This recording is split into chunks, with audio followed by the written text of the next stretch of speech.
for investing your time with us. The program is still this morning on ITV. It's now time for us to talk aviation, discuss aviation, and look at issues around the aviation sector this Monday morning, the last Monday in the month of October 2018 here. And we are having with us our own who have come to love this sector and love it so exceedingly well. That's the details you will be seeing on the screen. We always put that on the screen so that you can take, you can as well be able to actually capture it. You can even snap it, or you can just quickly take your pen and take it down. But snapping it in the world of social media, just snap it at your time. You can follow through the website, the email, the telephone numbers on the screen here, the YouTube as well as the Twitter handle. Mr. Godwin and Ike, you welcome to our studio. Thank you very much, sir.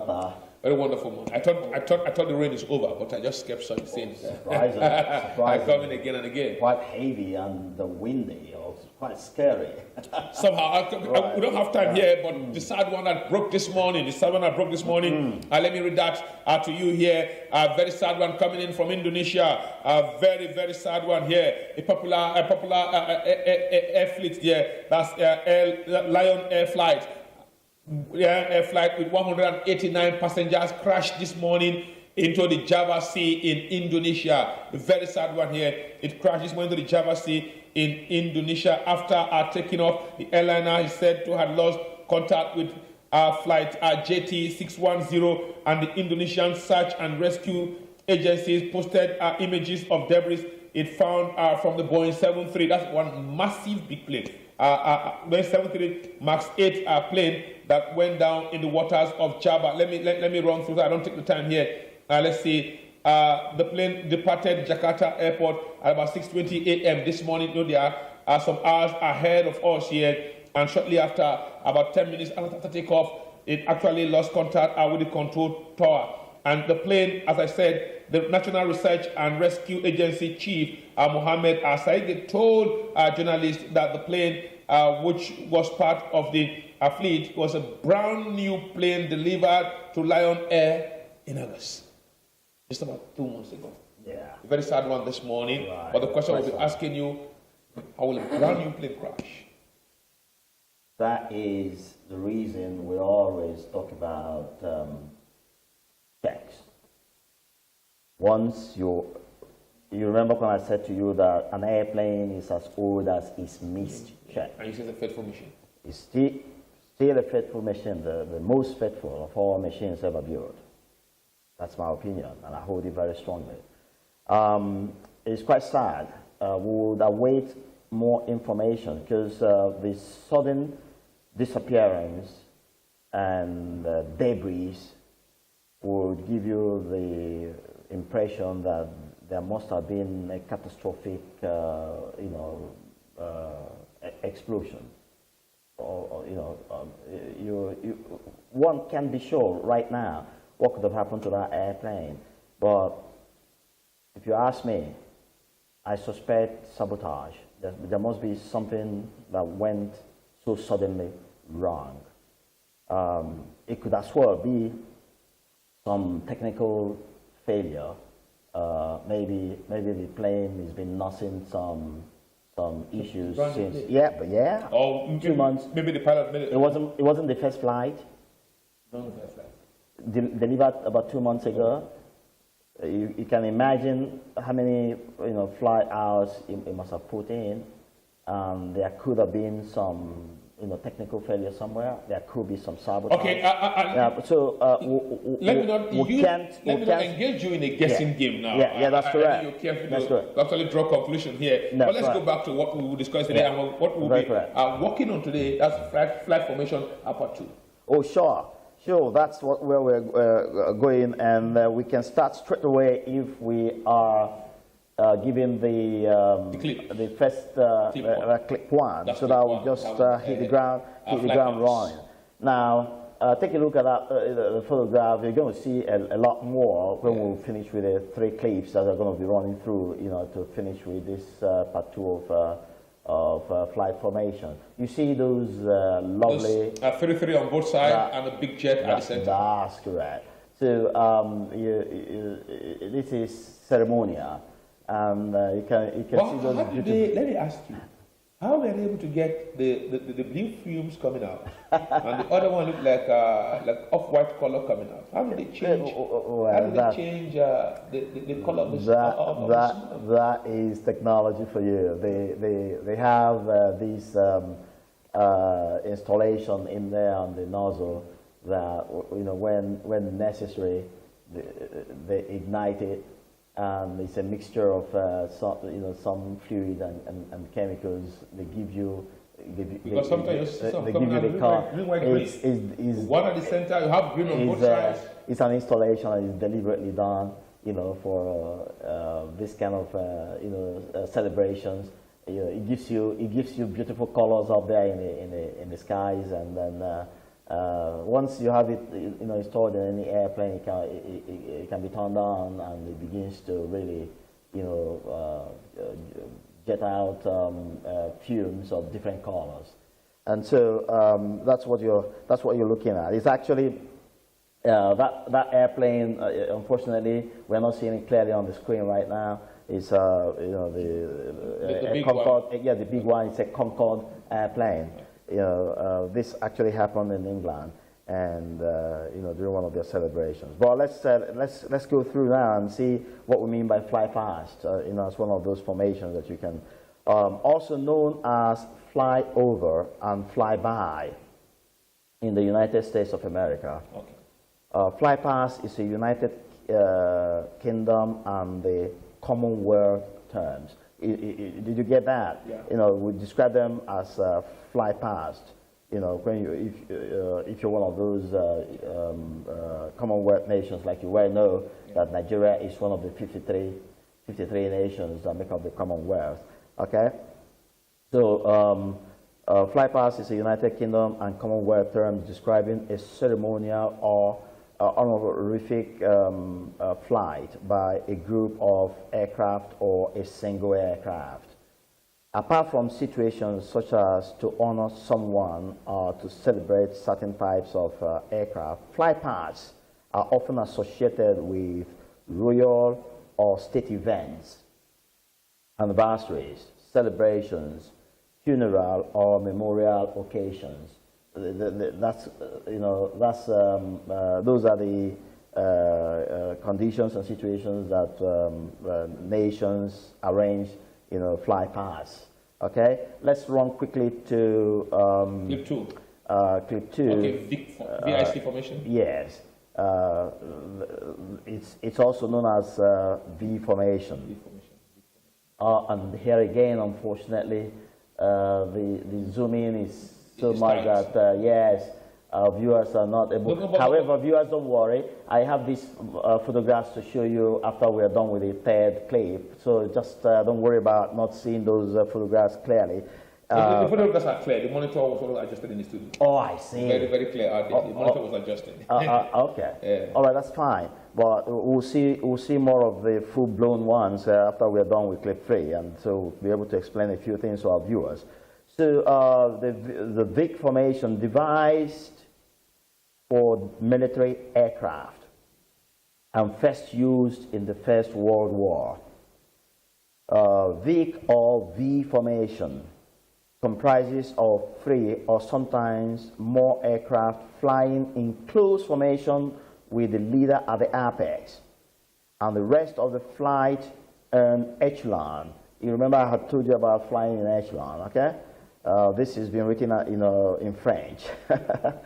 To the left, and right resembling the V.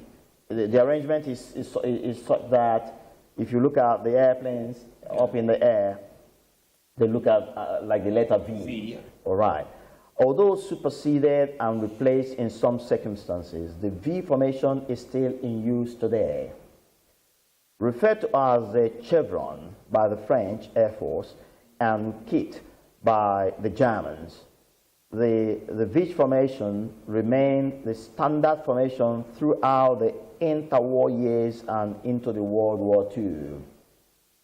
Let's go quickly to clip 3, patch weave formation. this is an awesome one that I really admire. But it's quite technical and, yeah. and demands a lot of caution. That's correct. I'm going to explain that. Also known as beam defense position. The touch weave formation is an aerial combat tactic developed by naval aviator John S. Farge and named by James H. Flatley of the U.S. Navy soon after the U.S.'s entry into World War II. That was when it was developed. When they struck at Hiroshima and Nagasaki. That's correct. The tactical formation maneuver involves two or more Allied planes weaving in regularly, intersecting flight paths. I'm going to, show viewers what we mean by this description. Yes, to lure an enemy into focusing on one plane, while the targeted pilot's wingman would come into position to attack the pursuer. If you look at that photograph, there, you will see A, B are two airplanes weaving to the left, okay? And C, D are, they are all allied planes. But they are not at the same altitude. Otherwise, if they are the same, they're weaving together, except... They will always fly, even in that formation, they will always fly in echelon. Okay. One beneath the other, or one above the other, and keeping safe clearance from each other, both vertical and lateral. And so they keep on that way, but all their movements are synchronized. Maybe at this point, if you come back to me, let me use this our miniature to show you how this works.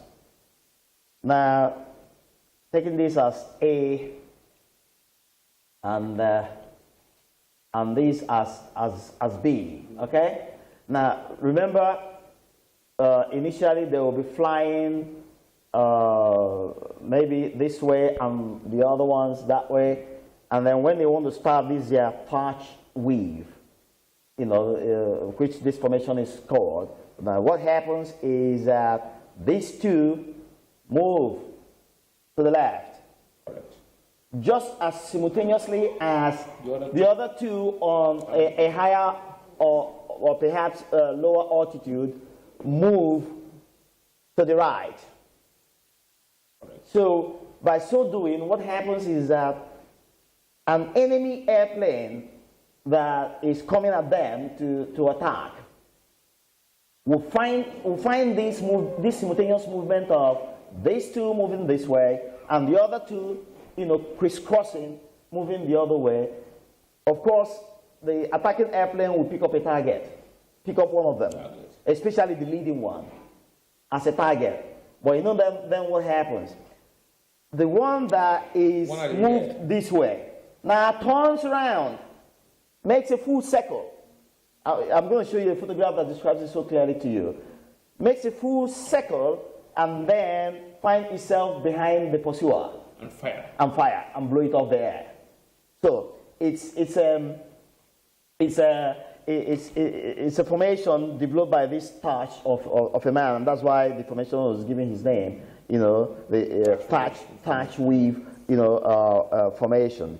But if we start looking through the photographs that we have, it will help us. You can have the photographs. Okay, that's good. Well, this one, of course, these airplanes are flying in linear echelon. Okay. You can see how they have their vertical separation from each other, and then of course keeping slightly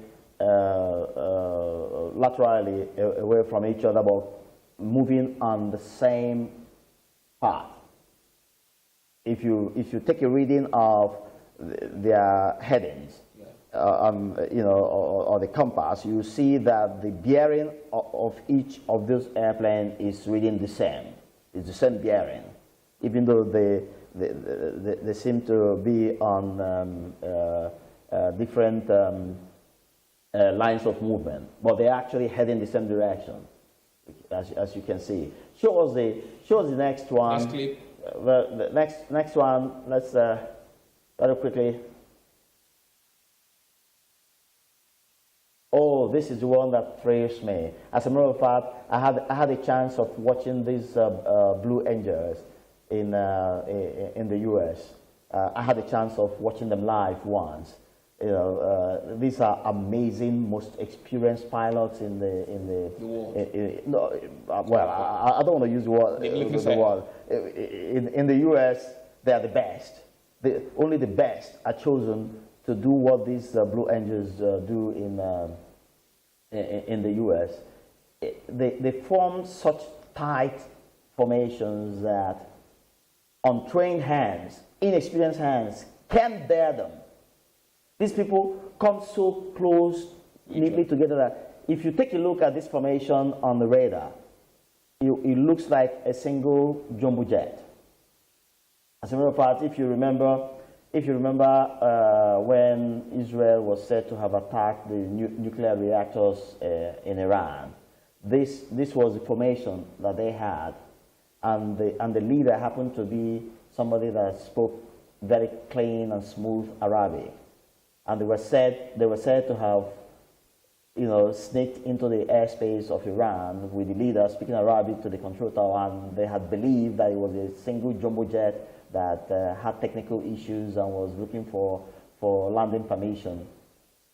And they actually got the landing permission. But by the time they came within the range of their target, they broke off the formation, and everybody delivered his ordnance.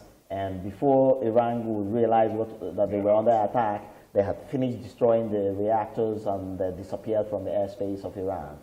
That was the kind of formation that did that job. This one is very tight. Yeah, sorry? It's very tight, very tight. Oh, yeah. Mistake is very likely. But the Blue Angels are so trained that they are simply the best.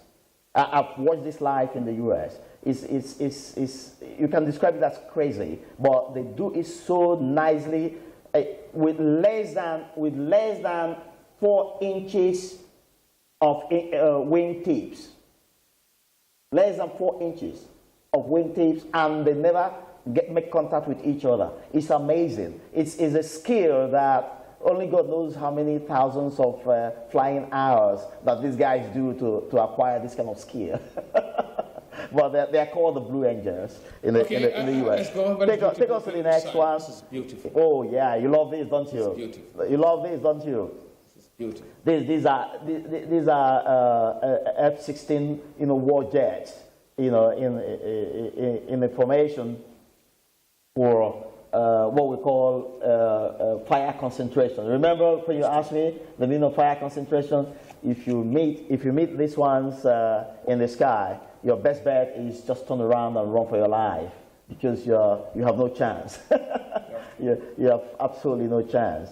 So let's take a look at another one. Here you go, Atta.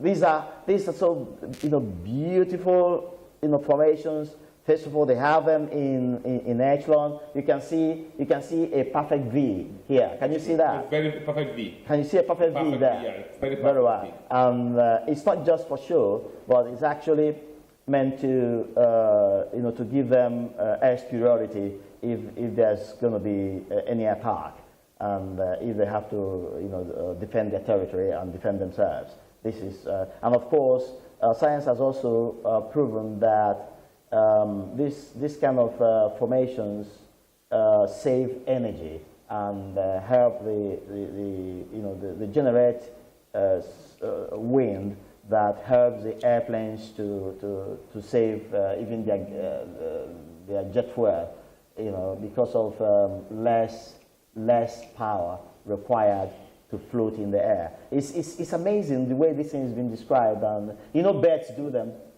Yeah. Birds. They do the V formation, and it's amazing. You know how because someone, particularly the weevil birds and several other birds, someone leads them and they follow steadily. That's correct, and in a V, and because that V helps them to spend less energy and gain more distance. Can you believe that, Atta?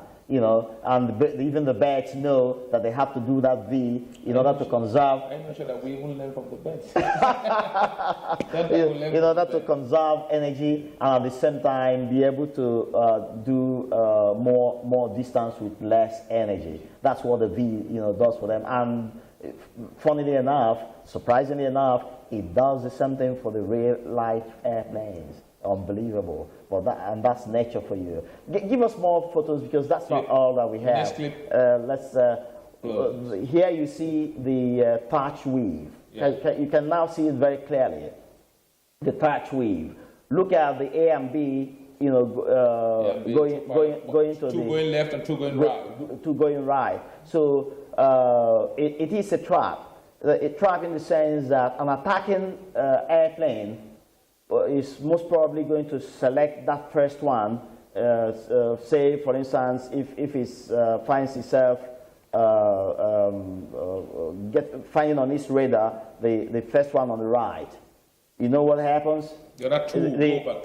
The other two will weave around and turn and find themselves behind the pursuer. And while the pursuer is trying to take an aim and blow out of the skies the one is pursuing, he finds himself blown out before he can even do anything. And so that it is a very, you know, amazing and wonderful formation devised by this Mr. Taj of a guy. Show us more photos. Let's see what else we can. A little more. Very well. This is still the patch weave formation. This is showing you now clearly that when the attacker, they've turned. That's correct. They've turned, and the other one is coming from the back. The red one may be the attacker. That's the attacker, attacking not the black. maybe. The other one has turned and is already set to blow off the other one off the air. That's correct. You got it. You got it. You got it. That's exactly what the patch weave formation is all about. And we have more photos to take a look at. That's exactly. I'm amazed at your understanding of this whole thing. So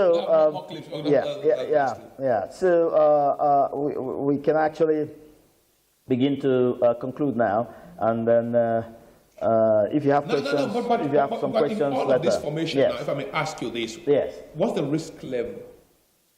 Particularly with the patch weave formation here, what's the risk level in percentage? Well, there's always risk in dogfighting, always, always, and especially in these days of high tech. I mean, for instance, in any part of the world, the American fleet, and I know that Russians have those kind of technology as well, find themselves. The satellite is always moving with them. They see everything and everyone. As a matter of fact, if you are coming after them, they see you before you see them. And so if you ask me, it's not worth the trouble trying to engage some of these highly sophisticated Air Force, such as the American Air Force and the Russian Air Force, British Air Force, and French as well. You know, all those first class and highly technical nations of the world. It's not worth it, because these guys are. The technology is so good that they see you before you see them, and before you can even lift a finger, they blow you out of the skies. So the best way actually is to always be peaceful. I mean, go to the round table and negotiate your pains, or the things you do not like. There's no reason taking to fighting as a solution to any of the differences that we have in the world. And so my straight answer to your question is it is always risky, always. Okay, thank you very much. Mr. Godwin Enike will be doing that again, same time, same station, and next week, Monday at exactly 8 a.m. We'll be here to also talk aviation, and we'll be looking at what topic. Oh no, I'm not going to let it out of the bag. But we're definitely going to start a brand new series that will thrill our viewers. We'll just keep them guessing. until we come on air on Monday. Okay, our heart still goes out to the persons who are still weeping at the moment here over the crash of that Indonesian plane, the crash off the Sea of Java. No one knows. The world is watching that very closely here. The rescue team are already going there very soon. Most likely, the submarine will be on ground to actually check the debris have been found. Thank God it's not just something deep into the sea, but something about 10 minutes away from takeoff. And we hope that we could get all of this. We pray that we can get by Monday. By Monday, I can bet you that I will be able to get them more, accurate information of what went on there. My viewers should be sure of that. On Monday, you will get more information. Okay, thank you very much for coming. We wish you all the very best. A happy and a fruitful week.